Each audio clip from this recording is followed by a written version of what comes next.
자, 이번에는 자동차 기관에 있어서 각종 센서에 대해서 한번 살펴보겠습니다. 가장 먼저 공기유량 센서, 즉 에어프로 센서입니다.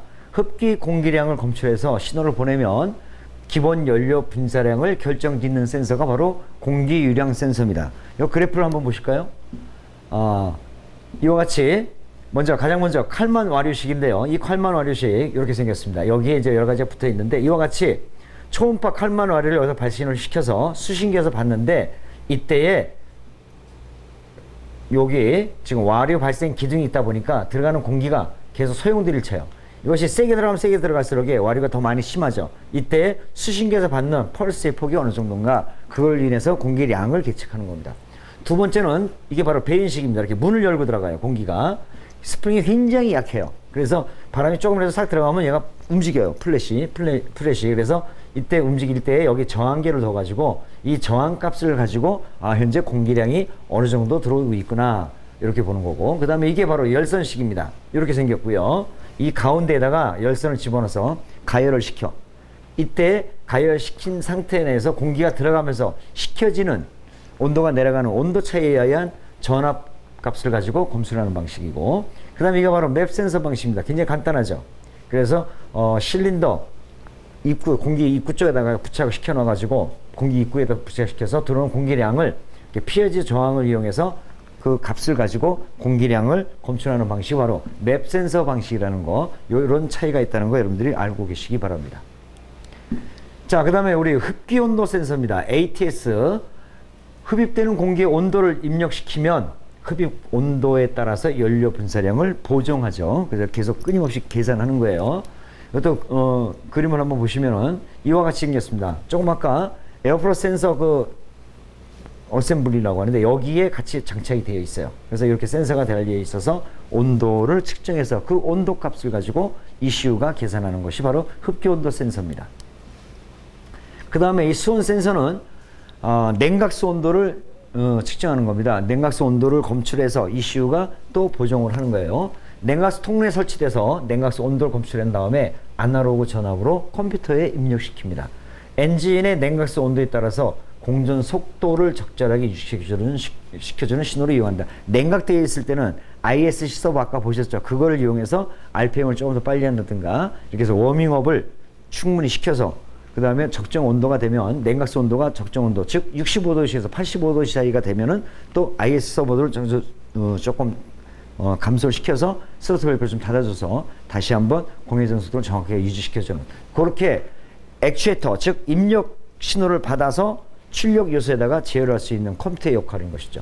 그때 냉각수 온도를 검출하는 게 바로 수온 센서입니다. 냉각수 온도에 따라서 연료 분사량을 보정하는 신호로 이용된다. 냉각수 온도에 따라 점화 시기도 조절합니다. 그 다음에 온도가 상승하면 저항값이 감소하는 부특성 서미스터를 이용한 센서입니다. 수온 센서는 이렇게 생겼습니다. 이렇게 생겨서 냉각수 통로에 아예 박혀 있죠. 블록에. 그래서 이렇게 내부 구조는 이렇고 이와 같은 배선을 가지고 ECU가 검출을 한다. 그것만 알고 계시기 바랍니다. 자, 스로틀 포지션 센서 TPS입니다.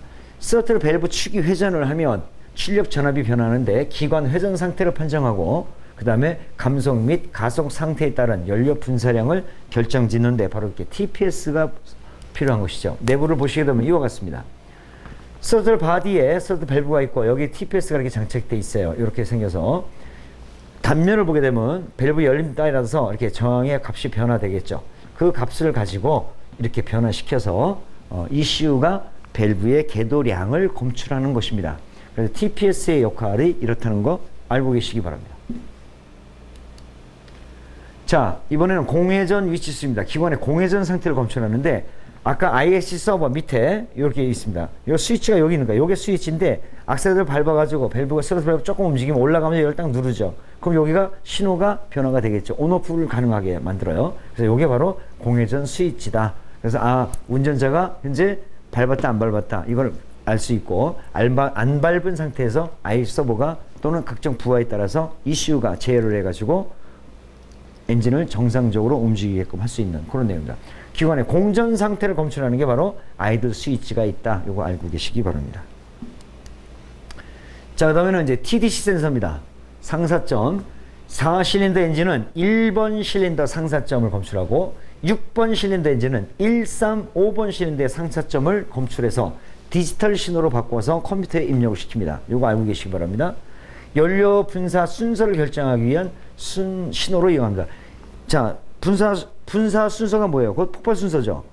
4기통에 1342, 6기통 153624 이렇게 어느 실린더가 현재 어느 위치에 있는지를 알아야만이 컴퓨터가 점화 플러그에다가 전기를 공급할 수 있도록 해가지고 폭발을 일으켜야 될 거 아니겠어요, 그죠? 그래서 연료 분사 순서를 결정하기 위한 신호로 사용하는 것이 바로 TDC 센서다.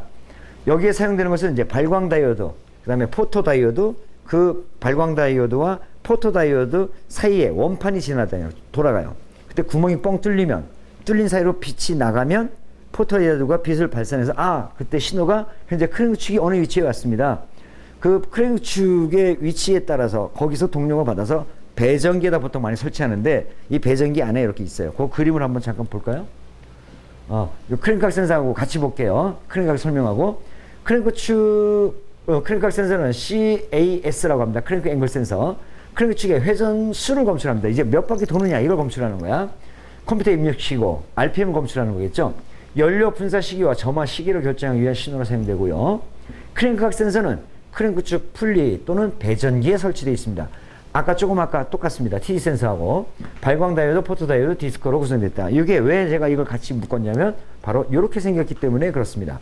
원판 안에 여기 발광 다이오드 2개, 포토 다이오드 2개 있습니다. 이쪽 거는 보시면은 4개가 뚫려져 있죠. 4개. 4기통인 경우에 4개 뚫려져 바닥에 있는 것이 바로 크랭크각 센서고요. 가운데 하나만 뚫려져 있는 게 있어요. 이게 바로 캠 앵글 센서입니다. 그래서 현재 RPM이 얼마고 현재 상사점이 얼마고 이걸 검출하는 것이 바로 이와 같이 이 장치가 바로 이렇게 배전기 안에 들어가 있습니다. 그 다음에 이것은 이제 크랭크 센서 마그네틱 방식인데요. 이것은 이렇게 트리거 휠이라고 있는 데다가 이빨이 쭉 있는데 이쪽에 하나를 빼먹었어.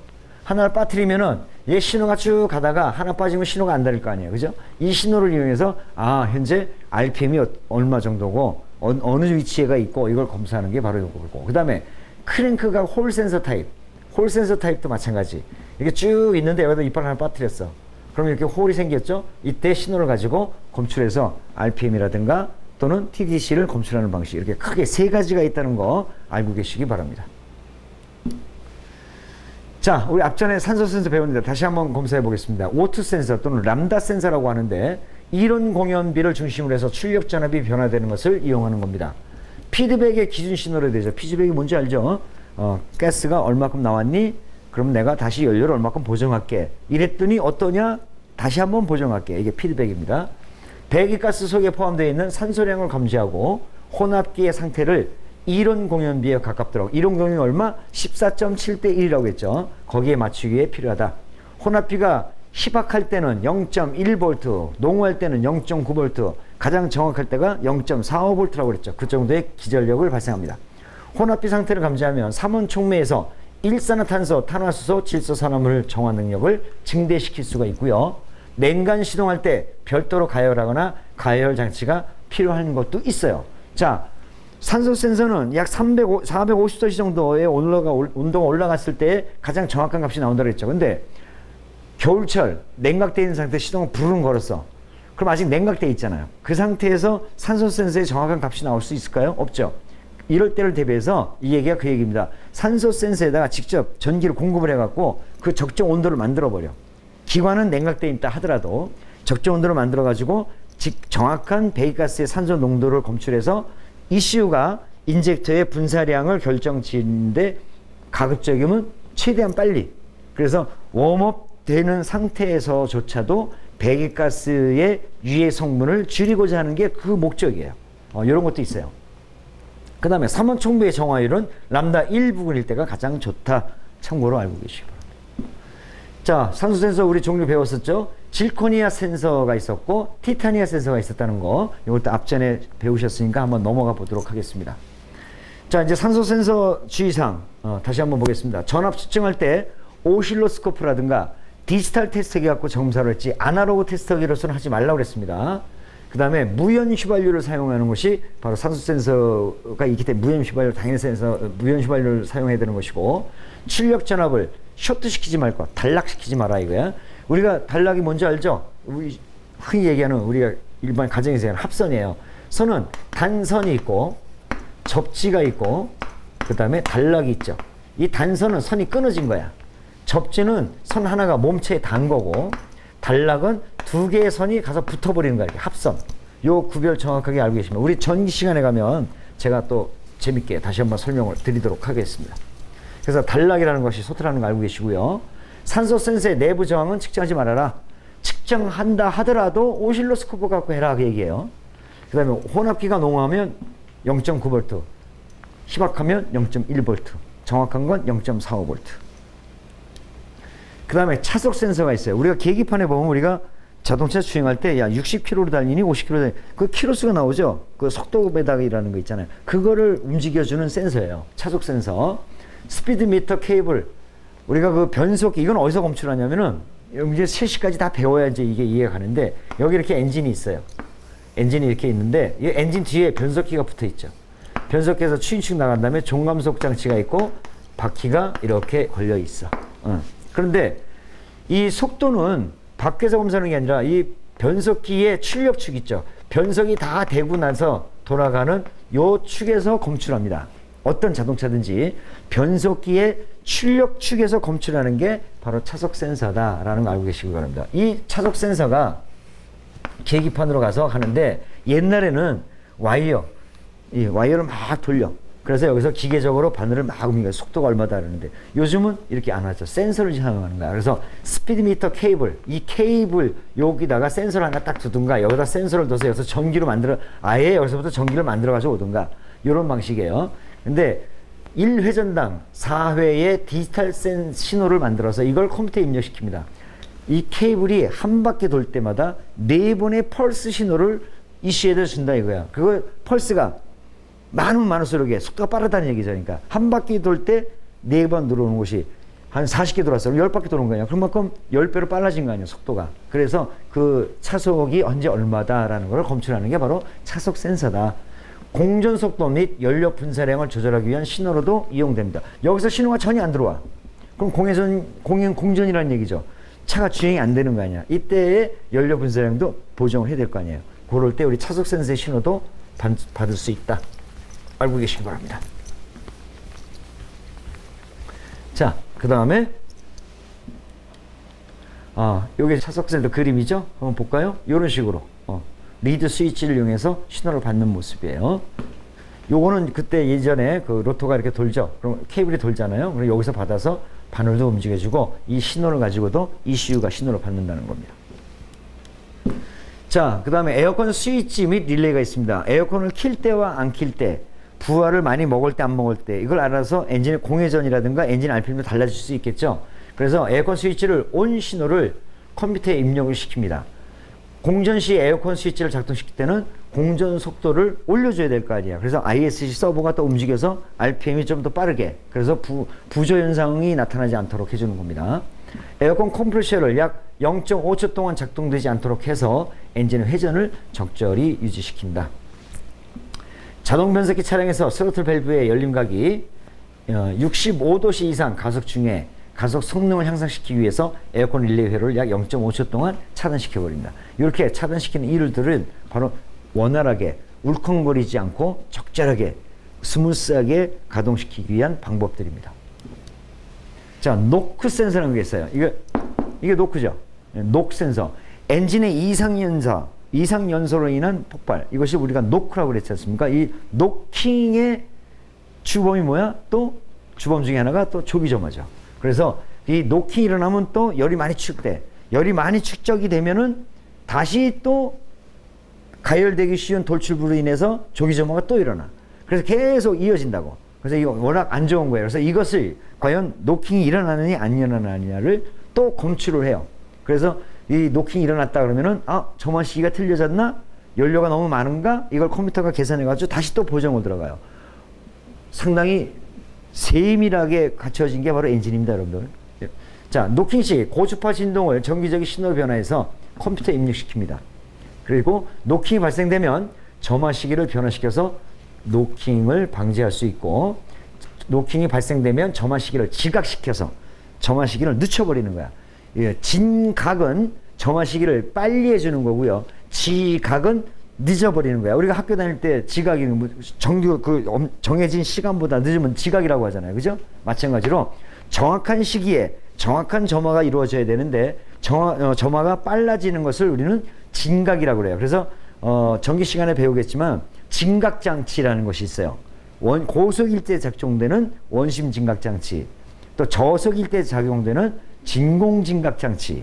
이건 기계적인 거지만 나중에 알 거예요. 그다음에 연료의 질에 따라서 옥탄가에 따라서 달라지는 옥탄 셀렉터. 이런 것들은 다 뭐냐면 진각을 시키기 위한 장치야. 그래서 진각장치라는 거야. 점화 시기를 엔진이 빨라지면 빨라질수록 점화 시기도 점점 빨라져야 되기 때문에 그거를 자동적으로 맞춰주는 점화 진각, 빨리 해주는 장치. 그러나 이 지각은 오히려 점화 시기를 늦춰주는 거예요. 노킹이 일어나면은 점화 시기를 늦춰져 버려. 그럼 노킹이 감소돼요. 그래서 그것을 만약에 엔진에 이상 요소가 딱 나타났다. 그럼 그거를 바로 고주파 신호를 받아서 정기적인 신호로 바꿔서 이제 받아서 ECU가 점화 코일에 공급을 하는 전기를 늦춰버리는 거야. 그러면 그만큼 점화 시기가 늦어버리죠. 그걸 바로 지각이라고 하는 것입니다. 노킹이 없는 상태에서는 다시 점화 시기를 노킹 한계까지 진각시켜버려. 다시 올려. 노킹이 신호가 없으면 다시 한번 올려버려. 그래서 엔진의 효율을 최적의 상태로 유지하면서 연료 소비율을 향상시키는 장치. 이게 바로 녹센서입니다. 요즘에 근래 모든 자동차들은 이 녹센서가 다 장착되어 있습니다. 지금 나오는 전자제어의 센서들을 보고 있는데 이 센서들은 기본적인 것들이 전부 다 이 센서의 입력 요소와 또 출력 요소인 액추에이터들도 다 기본적으로 다 있습니다. 자, 바로 이게 녹센서입니다. 이렇게 생겼고요. 아주 간단해요. 볼트 하나 가지고 그냥 엔진 블록에 딱 박아 놓은 거야. 그 진동만 감지하면 돼요. 그래서 그 내부적인 모습은 이런데 이건 여러분들이 참고만 하십시오. 역할만 알고 계시면 돼요. 그 다음에 악셀러레이터 스위치, 위치 센서, 악셀러레이터를 얼마큼 밟았냐를 갖다가 검출하는 센서가 바로 액셀러레이터 위치 센서입니다. 액셀러레이터 이동량을 검출해서 컴퓨터에 입력시키는 역할을 하면서 미끄러지기 쉬운 노면에서 타이어의 슬립 방지한다. 우리가 TCS라는 게 기능이 있어요. 트랙터 컨트롤 스피드라고 그래가지고 이거를 악셀레이터를 이렇게 밟았을 때 바퀴는 헛도는데 내가 너무 많이 밟고 있어. 그러면 오히려 더 많이 미끄러지겠죠. 그거를 컨트롤하는 거예요. 그래서 선회시 조향 성능도 향상시키고 슬립을 방지하는 역할을 하는 게 바로 액셀레이터 스위치 센서입니다. 그 다음에 이니비터 스위치는 뭐냐면 자동 변속기의 위치를 검출하는 거예요. 이건 자동 변속기에 다 있는 건데 내가 P를 놓느냐 N을 놓느냐 R을 놓느냐 파킹을 놓느냐 그에 따라서 현재 그 레버의 위치가 선택 레버의 위치가 어디에 있느냐를 갖다가 또 컴퓨터를 알아야 될 거 아니에요. 그죠? 물론 자동 변속기의 컴퓨터인 TCS도 알아야 돼요. 그래서 ECS와 TCS의 공급을 똑같이 해줍니다. 신호를. 자동 변속기 각 렌지 위치를 검출해서 컴퓨터에 입력시키는 역할을 하는 것이고 P렌지와 L렌지에서만 시동이 가능할 수 있도록 기동 전동기에 전기를 공급할 수 있다. 우리가 자동 변속기 가실 때 해보신 분들 다 아시겠지만 D 드라이브에서 시동 걸립니까? 안 걸리죠. R에서도 안 걸려요. 반드시 시동은 어디서만 P, 파킹이나 N, 중립에서만 시동 걸 수 있게 안전상. 그래서 그 위치를 알아야만이 컨트롤 릴레이에 기동 모터로 들어가는 전기의 연결선이 그리 연결되어 있는 거야. 그래서 그거를 위치를 파악하는 그런 위치 스위치가 있다. 크랭킹 하는 동안 연료 분사 시간을 조절합니다. 우리가 스타트업 길길길길 할 때 앞전에 우리가 공부했지만 그때도 인젝터에 공급이 돼야 되고 연료 펌프도 가동이 돼야 연료 압력이 될 거 아니에요. 압속이 될 거 아니에요. 그렇죠? 그래서 크랭킹 할 때에도 연료 분사 시간을 조절할 수 있게 그럼 이니비터 스위치에 P나 N의 신호가 들어가야만이 또 연료 펌프가 가동되겠죠. 다 연결이 같이 되어 있습니다. 자, 파워 스티어링 압력 스위치. 우리가 핸들을 보면은 예전에는 다 기계식으로 해서 기어 B만 가지고 우리가 조향을 했는데 많이 힘들잖아요. 그죠? 그래서 요즘에는 시동만 걸고 나면 새끼손가락 하나만 갖고도 움직여도 핸들 다 움직이잖아. 그 자동차의 무거운 무게를 떠받치고 있는 앞바퀴가 노면의 저항을 이기고 좌우로 움직일 때 정지되어 있는 상태에서 시동 안 걸고 핸들을 움직이려면 차 무게만큼 힘들지만 요즘에는 이와 같이 오일의 압력을 이용해서 피스톤 자체가 움직이면서 바퀴를 움직여주기 때문에 파워 스티어링 기어 그 자체 내에서 움직이기 때문에 힘은 적게 들어가고 바퀴는 원활하게 움직일 수 있죠.